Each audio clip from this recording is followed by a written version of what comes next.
Welcome to political thought with me అండి.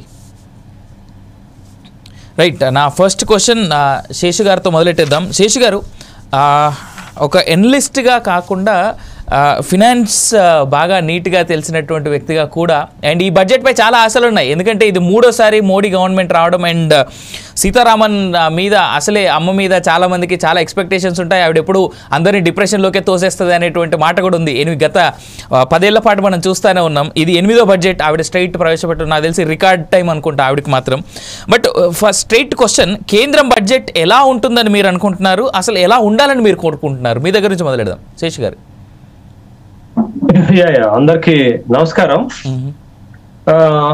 మోడీ కేంద్రంలో మూడోసారి అధికారంలోకి వచ్చిన తర్వాత ప్రవేశపెడుతున్న 2వ పూర్తి స్థాయి బడ్జెట్. కరెక్ట్. ఈ బడ్జెట్ పైన ప్రజలకి చాలా ఎక్స్పెక్టేషన్స్ ఉన్నాయి, మంచి చాలా ఆశలు కూడా ఉన్నాయి. మరి ఆశల మేరకు బడ్జెట్ ఉంటదా అనేది ప్రతిసారి ఎదురు చూస్తూనే ఉంటారు ప్రజలు. బట్ ఈసారి కూడా అదే ఎదురు చూపులు ఉన్నాయి. పోయిన బడ్జెట్ దరిదాపు 48,20,512 కోట్ల రూపాయల అవుట్లే తోటి ఆ బడ్జెట్ పెట్టారు. బహుశా ఈసారి బడ్జెట్ 50 లక్షల కోట్లకు చేరుకునేటటువంటి అవకాశం ఉంది.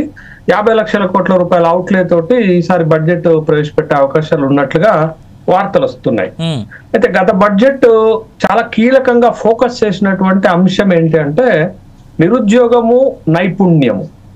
ఈ అంశం మీద ఫోకస్ చేసి ఒక 4 వర్గాలను టార్గెట్ చేశారు. పేదలు, రైతులు, మహిళలు, యువత. ఈ 4 వర్గాలను టార్గెట్ చేశారు. 9 అంశాలకు ప్రాధాన్యత బడ్జెట్ ప్రవేశపెట్టారు. బట్ ఈసారి బడ్జెట్ లో కీలకమైన అంశాలు ఏం మారబోతున్నాయి అనేది ఒకటి. అయితే పోయినసారి బడ్జెట్ పెడుతున్నప్పుడు నిర్మలా సీతారామన్ గారు ఫ్లోర్ సాక్షిగా లోక్సభలో మాట్లాడుతున్నారండి, ఎవరో మాట్లాడుతున్నారు. ఫ్లోర్ సాక్షిగా నిర్మలా సీతారామన్ గారు ఒక మాట చెప్పారు. ఈ బడ్జెట్ వికసిత్ భారత్ లక్ష్యానికి రోడ్ మ్యాప్ లాంటిది అని అన్నారు. అంటే 2047 నాటికి భారతదేశము వికసిత్ భారత్ లక్ష్యాన్ని చేరుకోవాలనే దానికి ఈ బడ్జెట్ ఒక రోడ్ మ్యాప్ లాంటిది అనేటటువంటి ఒక మాట అయితే చెప్పారు. అయితే బడ్జెట్ ఎప్పుడు ప్రవేశపెట్టినా కీలకమైన అంశాలు ఏంటంటే ప్రధాన రంగాలు, ప్రధాన సమస్యలు, ప్రధాన వర్గాలు, ప్రధాన పథకాలు, ఈ 4 అంశాల సమాహారంగా ఒక బడ్జెట్ ఉంటుంది. ఈ 4 అంశాలకు చాలా కీలకమైనటువంటి ప్రాధాన్యత ఉంటుంది. బట్ ఈ బడ్జెట్ లో కూడా వాటికి చాలా కీలకమైనటువంటి ప్రాధాన్యత ఉంటుంది. అయితే నేను ప్రధాన రంగాలు అని అన్నాను కదా.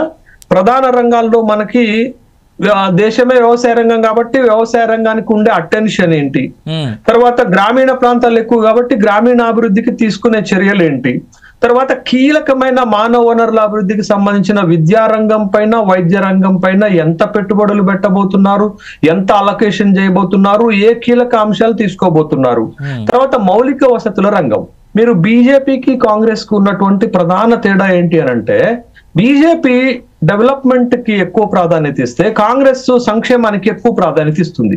కాబట్టి బీజేపీ ప్రవేశపెడుతున్న ఈ బడ్జెట్లలో చాలా ప్రధానంగా మనకు కనపడే అంశం ఏంటంటే మౌలిక వసతుల రంగానికి చాలా ప్రాధాన్యత ఇస్తుంది. లాస్ట్ బడ్జెట్ లో 11 లక్షల కోట్ల రూపాయలు కేటాయించినట్లుగా మనం చూసాం. కాబట్టి ఆరో కీలకమైన రంగం ఏంటంటే ఎంఎస్ఎంఈల రంగం. అంటే micro, small and medium enterprises, అవి ఎక్కువ పొటెన్షియాలిటీ ఉంటది ఎంప్లాయ్మెంట్ కి. కాబట్టి ఆ రంగంలో ఎక్కువ ప్రాధాన్యత ఇచ్చేటటువంటి క్రమాన్ని బడ్జెట్లలో మనం చూస్తున్నాం. ఈ 6 కీలకమైన రంగాలు. ఎంఎస్ఎంఈ ఎందుకు అని అంటున్నానంటే ఇవాళ ప్రపంచవ్యాప్తంగా ఒక టెక్ రంగంలో ఒక సంచలనం ఏంటది? ఒక స్టార్ట్అప్ కంపెనీ డీప్ సీక్ అనేటటువంటి ఒక China startup company American tech సంస్థలని అల్లకల్లోలం చేస్తున్నాయి కదా. కాబట్టి ఒక స్టార్ట్అప్ లు ఉండేటటువంటి ఎంఎస్ఎంఈ సంస్థలను కూడా ప్రోత్సహించేటటువంటి కార్యక్రమాలు బడ్జెట్ లో ఉండబోతాయా? తర్వాత ప్రధాన సమస్యలు, నిరుద్యోగం. దేశంలో ఇవాళ 7% నుంచి 9.2% నిరుద్యోగం పెరిగిందని centre for monitoring Indian economy చెప్తుంది. ద్రవ్యోల్బణం, ధరలు, ముఖ్యంగా ఆహార ద్రవ్యోల్బణం, ఫాస్ట్ మూవింగ్ కన్స్యూమర్ గూడ్స్ ధరలు బాగా పెరిగిపోతున్నాయి. తర్వాత రూపాయి విలువ పతనం, దగ్గర $1 = 86 రూపాయలకి వెళ్ళిపోయింది. తర్వాత అసమానతలు, తీవ్రమైనటువంటి అసమానతలు పెరిగిపోతున్నాయి భారతదేశంలోని. ఇటీవలనే ఆక్స్ఫామ్ అనేటటువంటి ఒక ఇంటర్నేషనల్ సర్వే సంస్థ ఒక మాట చెప్పింది.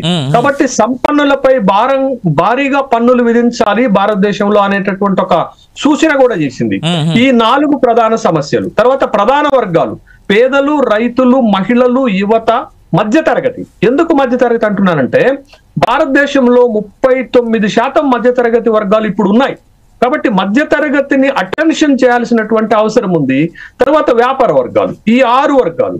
తర్వాత ప్రధాన పథకాలు, ప్రధానమంత్రి ఆవాస్ యోజన, ప్రధానమంత్రి కిసాన్ సమ్మాన్ యోజన, ఎందుకంటే ఇప్పుడు మీరు చెప్తున్న వాటికి ఇన్ డీటెయిలింగ్ చాలా అవసరం. మళ్ళీ ఒకసారి అందరి మాటలు వినేసి నేను I will come back to again. Baji గారు, సార్ బాజీ గారు, కాంగ్రెస్ పార్టీ